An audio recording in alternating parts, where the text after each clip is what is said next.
Assalamualaikum warahmatullahi wabarakatuh. Nama saya Miko Rahyoni dan kelompok saya yaitu Iqbal Syafri Jayala ingin menyampaikan tentang materi dari keamanan jaringan yaitu malware threat. Untuk presentasinya yaitu yang pertama saya Miko Rahyoni. Malware. Apa itu malware?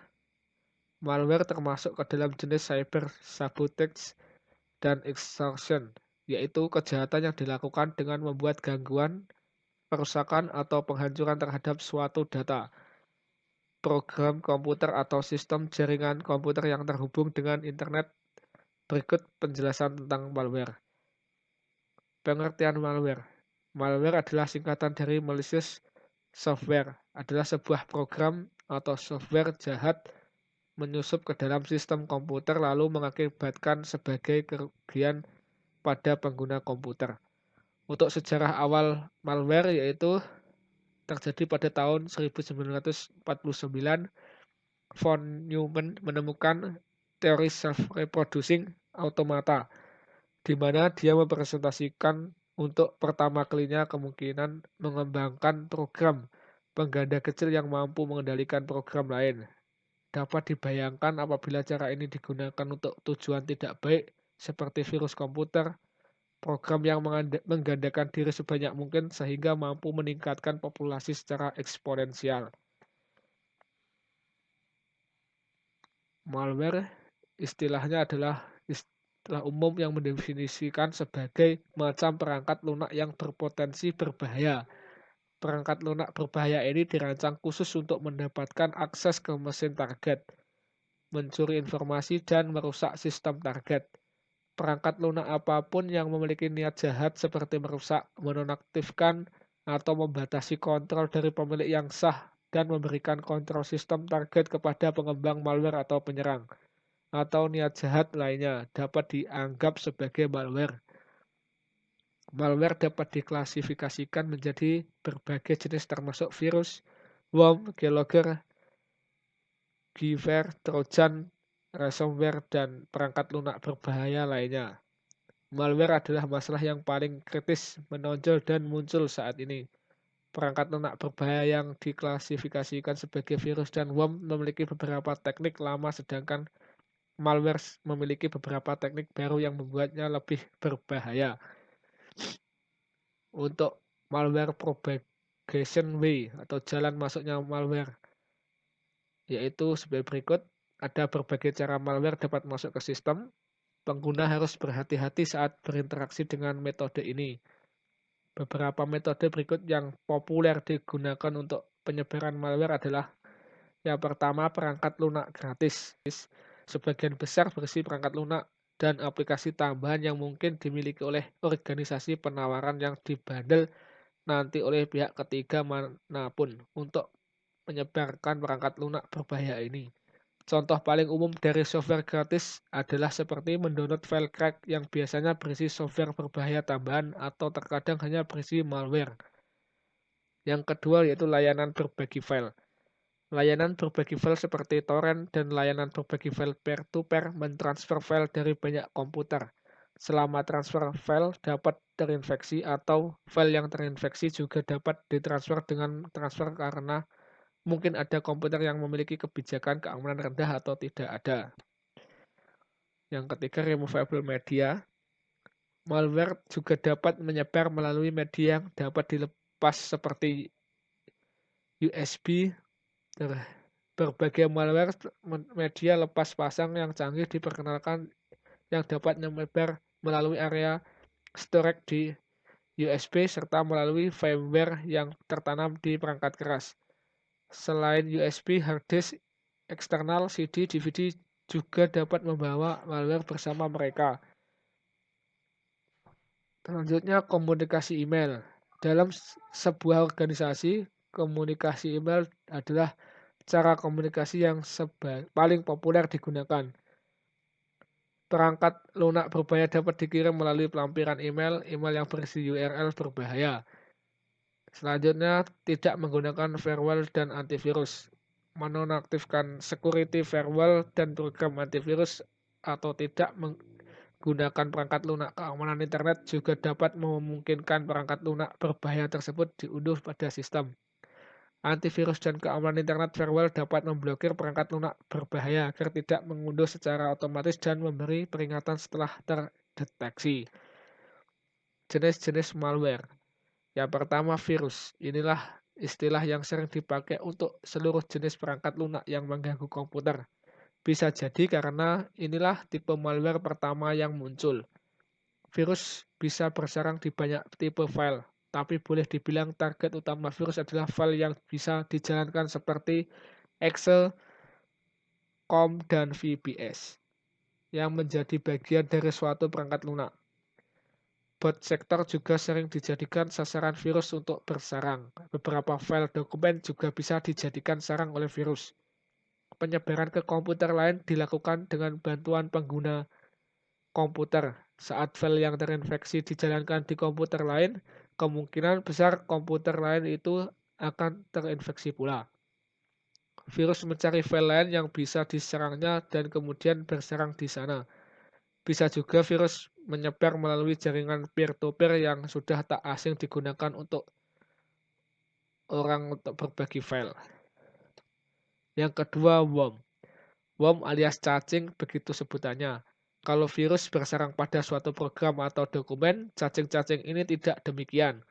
Cacing adalah sebuah program yang berdiri sendiri dan tidak membutuhkan sarang untuk menyebarkan diri. Hebatnya lagi, cacing bisa saja tidak memerlukan bantuan orang untuk penyebarannya. Melalui jaringan, cacing bisa bertelur.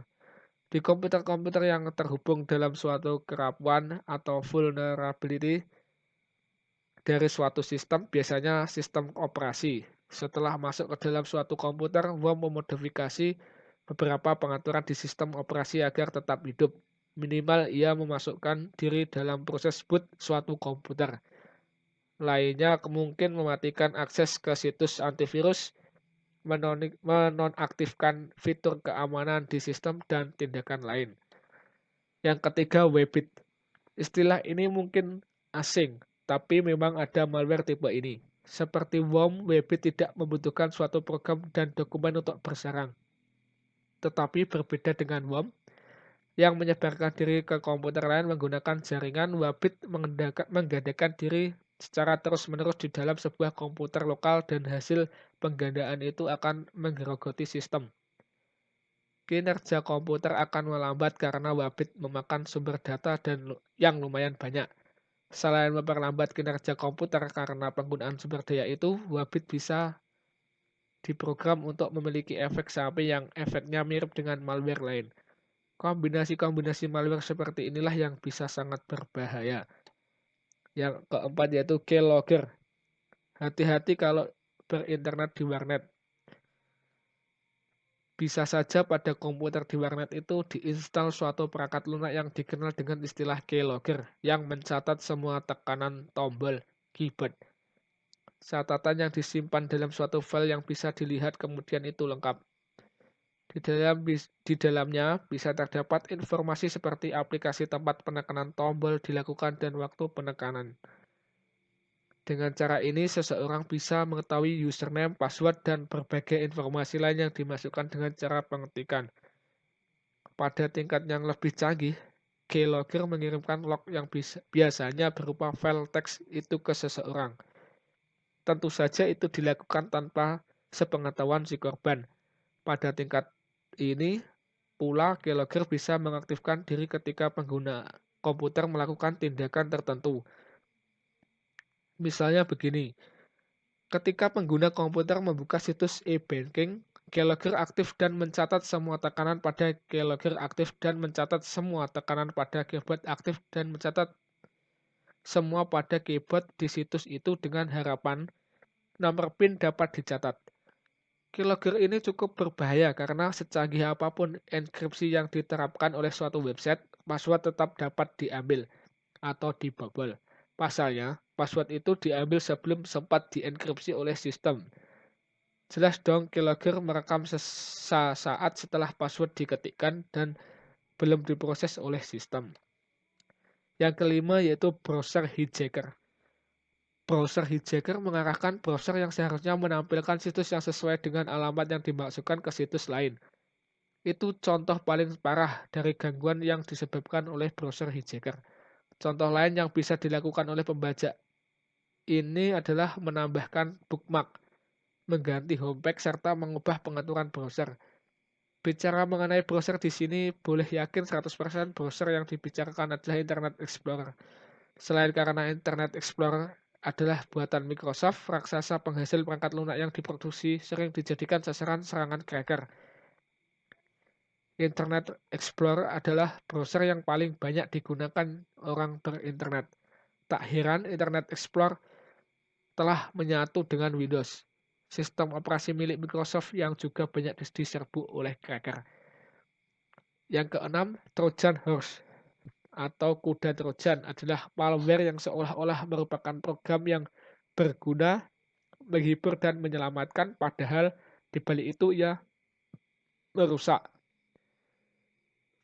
Kuda ini bisa ditunggangi oleh malware lain seperti virus, worm, spyware. Kuda Trojan dapat digunakan untuk menyebarkan atau mengaktifkan mereka.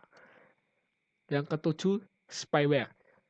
Spyware adalah perangkat lunak yang mengumpulkan dan mengirim informasi tentang pengguna komputer tanpa diketahui oleh si pengguna itu.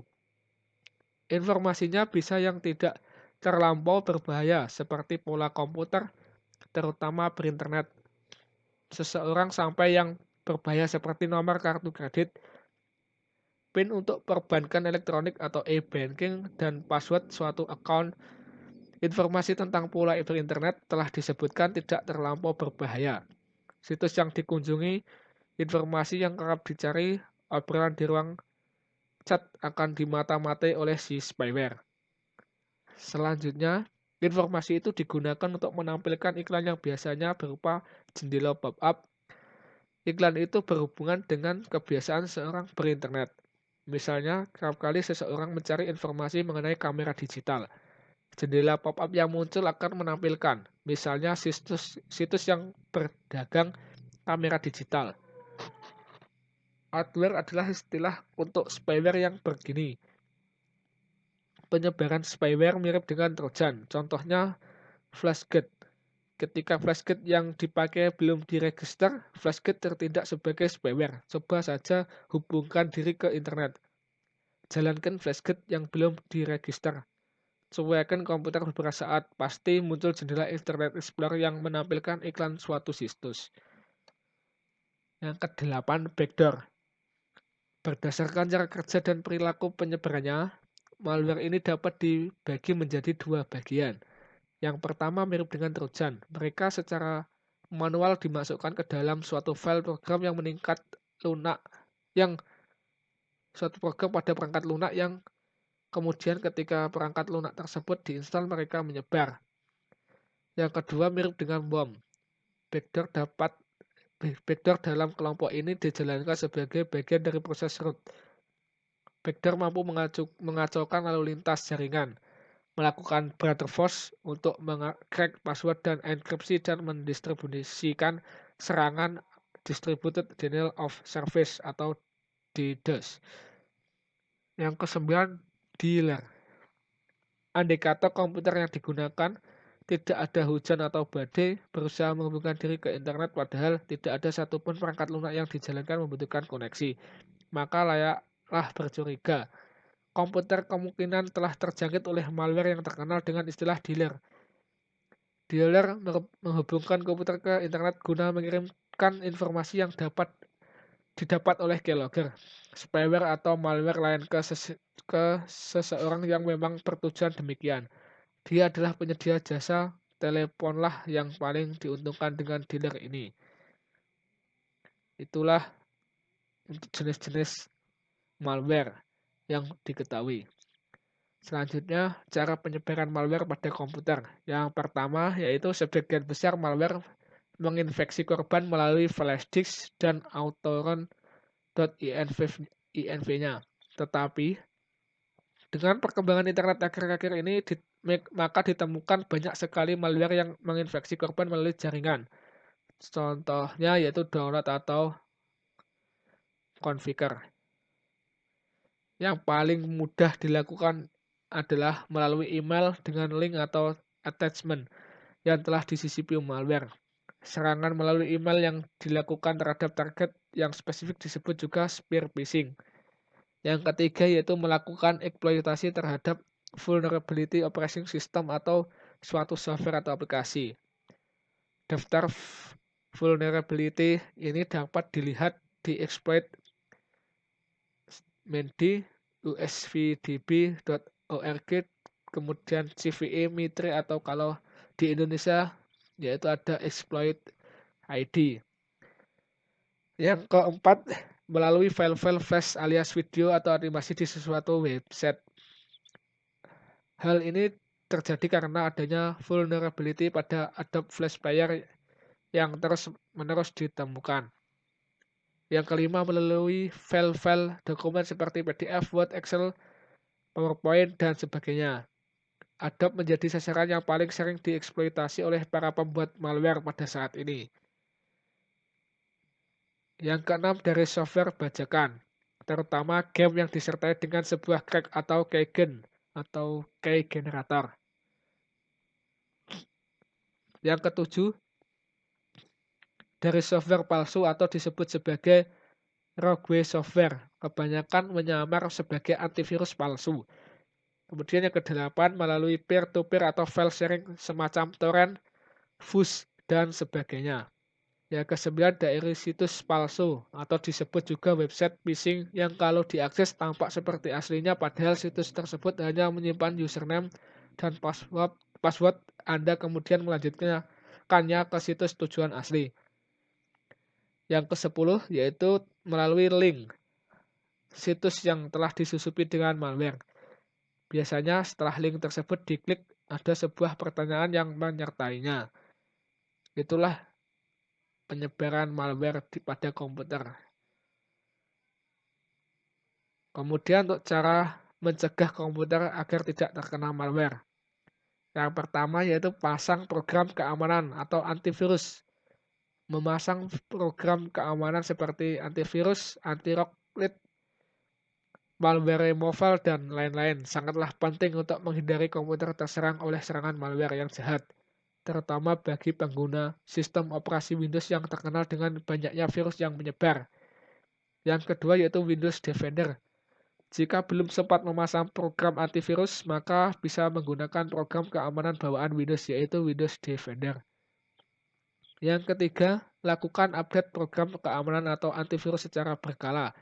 Jika langkah pertama telah selesai, maka hanya perlu melanjutkannya ya ke langkah berikutnya, yaitu melakukan update atau proses memperbarui program keamanan yang dimiliki. Karena jika tidak, maka program keamanan tidak akan bekerja secara maksimal. Dikarenakan malware atau virus yang variannya terus berkembang, oleh karena itu, perlu memperbarui program keamanan untuk mengenali malware yang terus berkembang. Jika tidak, maka program keamanan diibaratkan seperti macan ompong yang sangat mudah diserang dan tidak berguna. Kemudian yang keempat, update sistem operasi. Jika sistem operasi berlisensi resmi, dalam kata lain asli, maka disarankan untuk melakukan update terhadap sistem operasi. Dengan melakukan update sistem operasi sama dengan menutup celah-celah yang terdapat di dalam sistem operasi tersebut, yang mungkin bisa dimanfaatkan oleh si malware untuk merusak sistem. Yang kelima, scan komputer dengan antivirus secara berkala.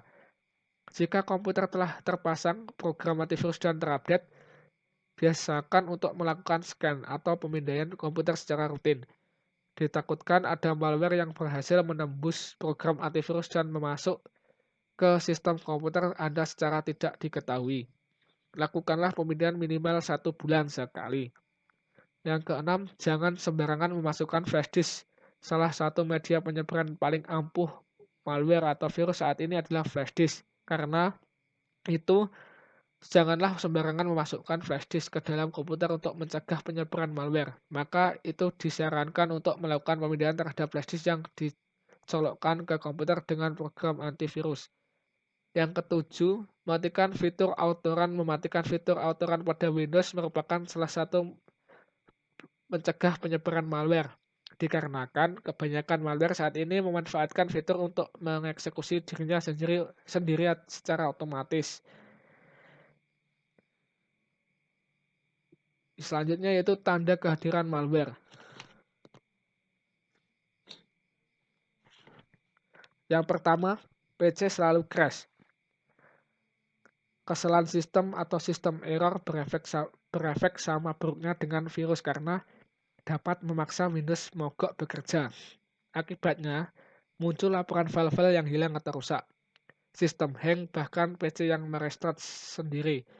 Masalah di atas bisa disebabkan malware yang diprogram buruk sehingga menimbulkan konflik dalam sistem file.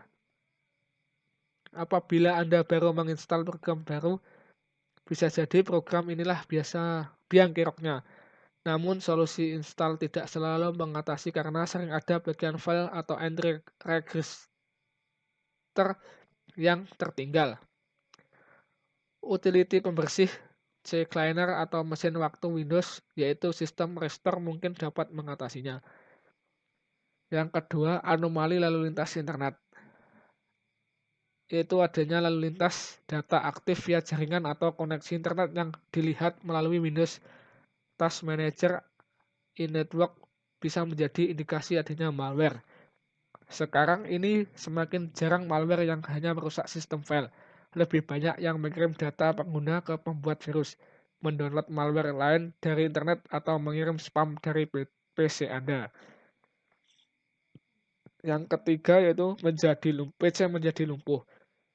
Fenomena ini mungkin sering dialami banyak pengguna Windows. Seiring waktu, PC menjadi semakin lambat. Boot berlangsung lebih lama. Setelah start, Windows meload semakin banyak meload data. Memang, setiap malware juga menghabiskan resource dan membebani sistem. Namun, sejak pertama kali digunakan, PC pun mengumpulkan banyak program penghambat PC yang memenuhi register, folder autoran, dan memfragmentasi hard disk. Yang keempat, browser berperilaku aneh. Browser mendadak membuka sebuah halaman start lain. Toolbar baru muncul dalam icon bar, dan pop-up Windows iklan yang selalu muncul. Dengan cara-cara itu, malware berusaha memancing pengguna ke website yang telah dipersiapkan untuk mencuri data login atau menyusupkan malware lain ke PC. Yaitu cara penanggulangan malware. Yang pertama yaitu cara untuk pencegahannya. Yang pertama, tidak mengupload lagi file-file website yang telah terinfeksi malware. File-file yang telah terinfeksi malware itu dan tidak melakukan pembersihan script sebaiknya tidak diupload ulang, karena hal tersebut masih akan terdeteksi virus dan website Anda diblokir oleh Google lagi. Selanjutnya, gunakan dan selalu update antivirus. Dengan adanya antivirus yang terupdate, malware baru dapat dikenali. Semakin tahun berganti, trojan dan variannya semakin berkembang dan semakin intens dalam penyebarannya.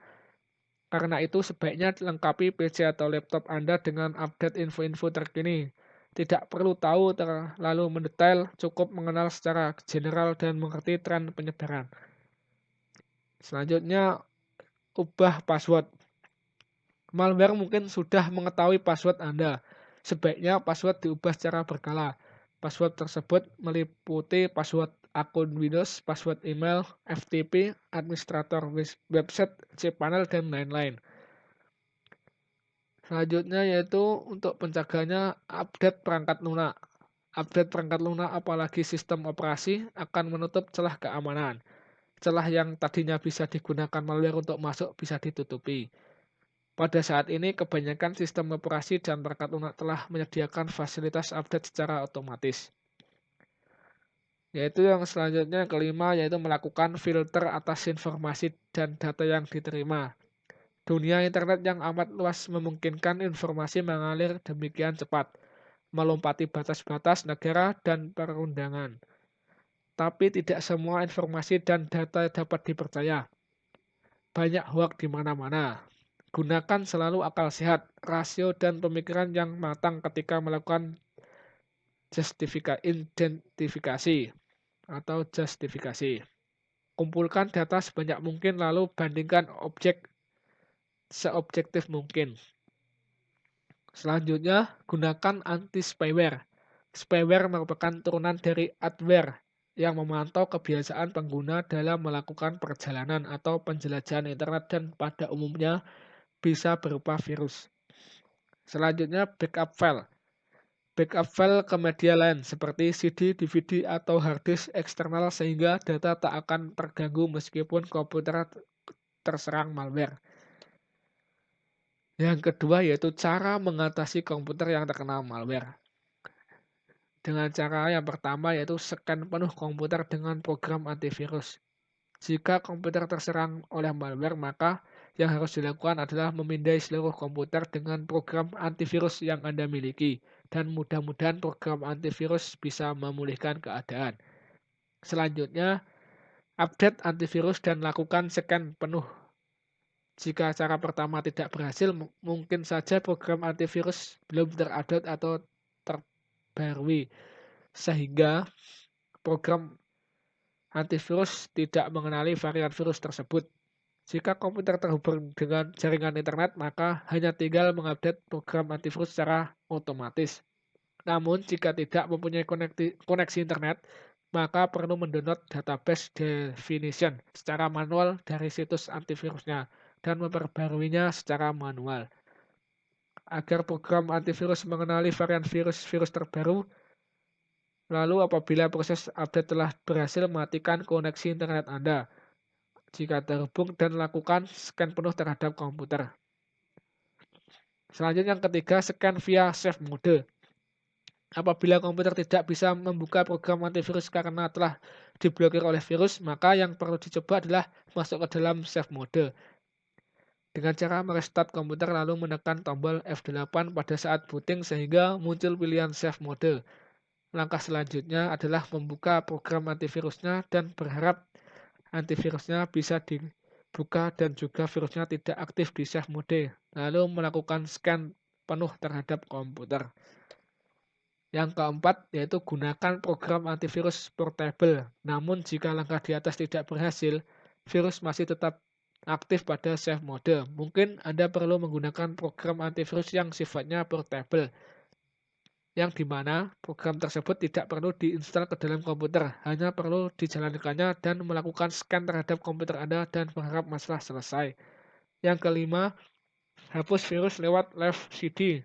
Namun jika virus tersebut memblokir program exe sehingga tidak bisa membuka program antivirus portable, maka bisa mencoba menghapus manual file induk virus tersebut menggunakan live CD dari varian OS Linux. Perlu teliti terlebih dahulu dan yang perlu diperhatikan adalah file yang Anda hapus. Salah-salah Anda malah menghapus file sistem Windows Anda, bukan file virusnya, sehingga merusak sistem yang ada. Menggunakan live CD perlu membutuhkan sedikit keahlian. Menggunakan OS selain Windows, yang terakhir bisa masalah tak kunjung usai. Mungkin ini saatnya Anda beralih ke sistem operasi yang lebih aman dari serangan malware dan virus, seperti macOS, Linux, dan Unix. Contoh kasus malware di Indonesia. Saat ponsel bisa membobol ATM. Di Indonesia ada suatu kejahatan dunia maya yaitu membobol ATM dengan ponsel. Itu terjadi di Jakarta. Aksi kejahatan di dunia maya, salah satunya meretas atau hacking ternyata tak dilakukan melalui komputer desktop, melainkan juga bisa dieksekusi menggunakan ponsel. Salah satunya adalah aksi peretasan ke Automated Teller Machine atau ATM. Di hadapan sejumlah wartawan, Chief Security Expert Kaspersky Alexander Gustav menunjukkan video aksi peretasan tersebut. Si pelaku terlihat seperti orang yang sedang berdiri di depan ATM sembari memencet-mencet ponselnya. Namun, tiba-tiba ATM tersebut mengeluarkan uang. Padahal tak ada orang yang sedang menggunakan ATM tersebut. Setelah mengambil uangnya, si pelaku beberapa kali mengulang aksinya tersebut di ATM yang sama. Aksi semacam ini dalam 6 jam bisa mengeluarkan uang sebanyak 100.000 US dollar dari satu ATM. Pelakunya menamakan diri sebagai Kerbana dan secara total sudah mencuri sekitar 1 miliar US dollar dari ATM. Ujar Gustav saat berbincang dengan sejumlah media di Jakarta, Kamis 2006 November 2015. Memang aksi pencurian ini tak sepenuhnya bergantung pada ponsel karena ada langkah awal yang dilakukan oleh grup Karbana ini. Dan mengambil uangnya dari ATM hanyalah salah satu dari beberapa cara yang mereka gunakan untuk memanen hasil kejahatan ini. Aksi awalnya dimulai dari tahap infeksi, yang biasanya berupa malware yang ditargetkan ke pegawai bank. Malware ini disusupkan dalam bentuk attachment di sebuah email yang kemudian menginfeksi komputer milik pegawai bank. Kemudian malware tersebut akan menyebar melalui jaringan internet milik bank ke komputer pegawai lain. Sampai akhirnya si malware tiba di tujuan akhirnya, yaitu komputer yang mengatur sistem perbankan. Dari situlah kemudian Karbana bisa memilih berbagai cara untuk mencuri uangnya dari bank, seperti mentransfer ke rekening palsu milik pelaku, transaksi-transaksi palsu, dan juga lewat ATM. Menurut Gustav, dari sekian banyak malware yang menyerang sektor perbankan, mayoritas dibuat oleh penjahat cyber asal Rusia. Namun pada praktiknya, malware tersebut dipakai untuk menyerang berbagai bank di berbagai belahan dunia lain. Karbana sudah beraksi sejak tahun 2013 dan terdeteksi melakukan serangan di kawasan Baltik, Eropa Tengah, Timur Tengah, Asia, dan Afrika. Pungkas pria asal Rusia yang diperbantukan Kaspersky ke Interpol itu. Sekian untuk contoh kasusnya dan presentasi dari saya mengenai malware threat. Terima kasih. Selanjutnya untuk demonya akan disampaikan oleh Mas Iqbal Safri Jala. Baiklah, Assalamualaikum, saya Iqbal. Saya akan melanjutkan presentasi dari Mas Miko. Saya di sini akan mendemokan contoh kasus malware threat menggunakan HTTP Rat Trojan. HTTP Rat Trojan merupakan jenis Trojan yang memanfaatkan port 80 dan web browser untuk melakukan remote access korban. Di sini saya menggunakan sistem operasi Windows 10 untuk menjalankan HTTP Rat-nya. Lalu untuk komputer korban saya menggunakan Windows 7. Selanjutnya pada Windows 10, di sini saya akan menjalankan aplikasi HTTP Rat-nya.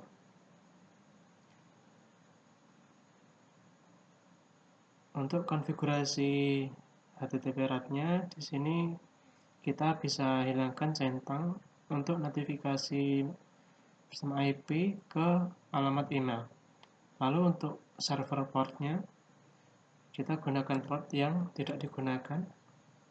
Di sini saya pakai port 87, lalu create. Setelah kita klik tombol create, di sini akan mengenerate file HTTP server berformat Excel yang nantinya kita akan kirimkan ke komputer korban.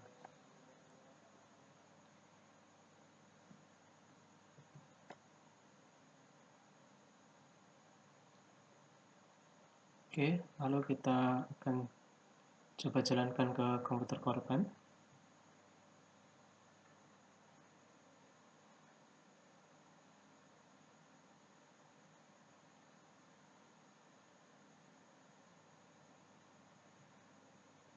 Kita tunggu sebentar.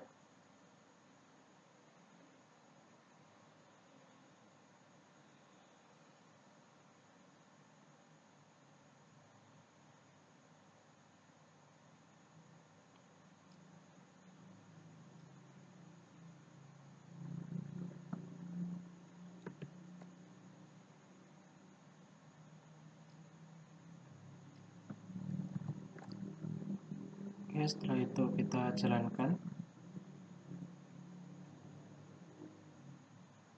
Setelah kita jalankan, kita cek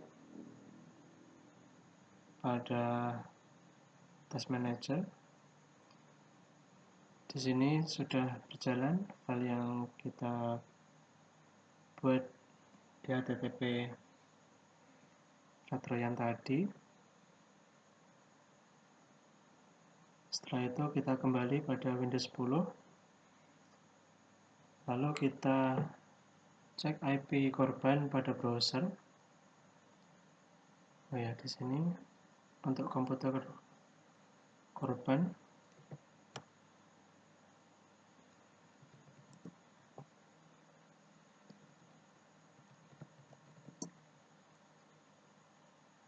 IP-nya 192.168.137.95.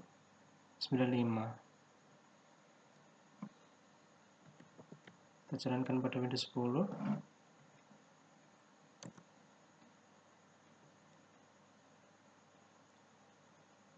Nah, berikut ini halaman dari web HTTP RAT-nya. Pada halaman ini kita bisa melihat background proses dari komputer korban, komputer info, lalu untuk browse pada komputer korban, di sini ada drive C, drive D, drive E, drive F. Kita bisa cek pada drive D, di sini terdapat folder-folder yang ada. Setelah itu kita cek pada running proses di komputer korban.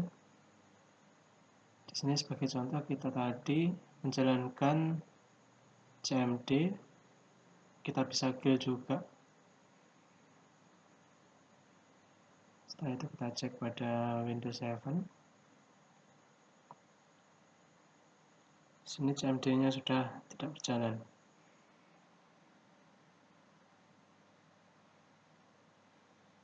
Setelah itu untuk menghentikan HTTP RAT-nya kita bisa stop HTTP RAT.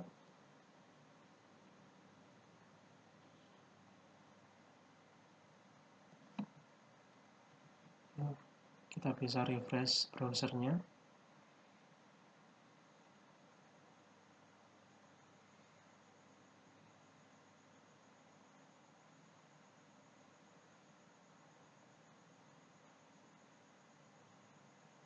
Tunggu sebentar.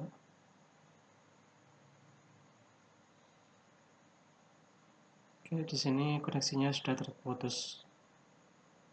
Nah, selanjutnya untuk penanggulangan pada komputer korban tadi, kita bisa menggunakan aplikasi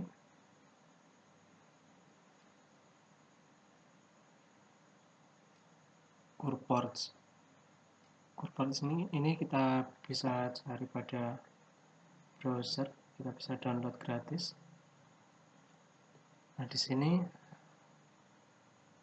sebagai contoh kita jalankan lagi untuk program HTTP RAT-nya.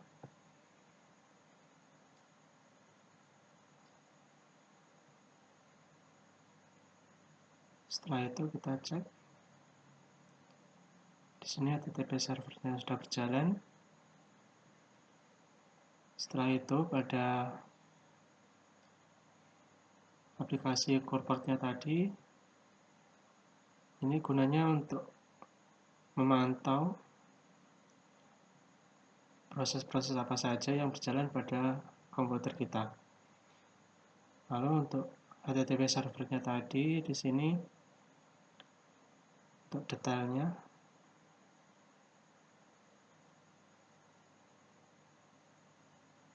maaf ini putus lagi.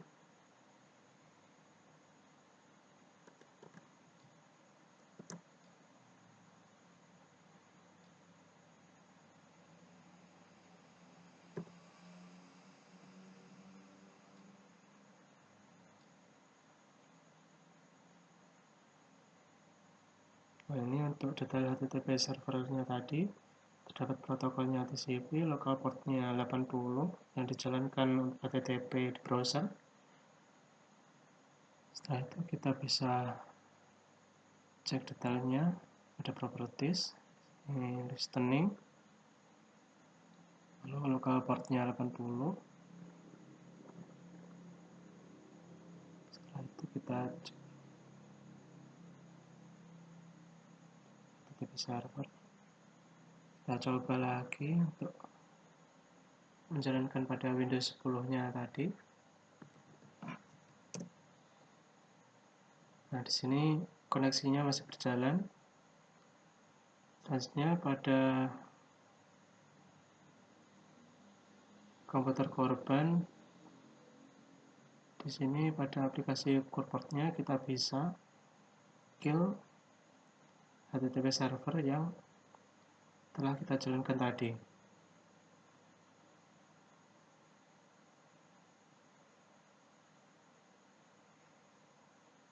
Untuk langkah menanggulanginya seperti ini. Kalau terjadi HTTP red dalam bentuk file Trojan atau Trojan, mohon maaf. Kalau kita cek pada Windows 10,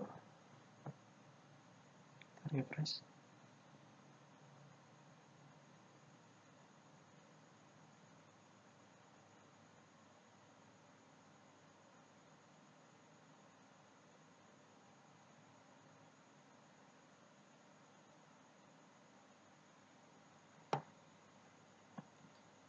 Ya, di sini koneksinya sudah terputus.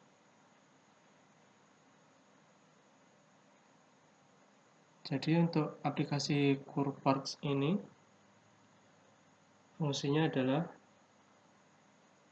untuk memantau dan mengamati koneksi TCP atau IP untuk mendeteksi dan mematikan koneksi HTTP remote access yang sebelumnya sudah dibuat. Baiklah, sekian presentasi dari saya. Kurang lebihnya mohon maaf. Wassalamualaikum warahmatullahi wabarakatuh.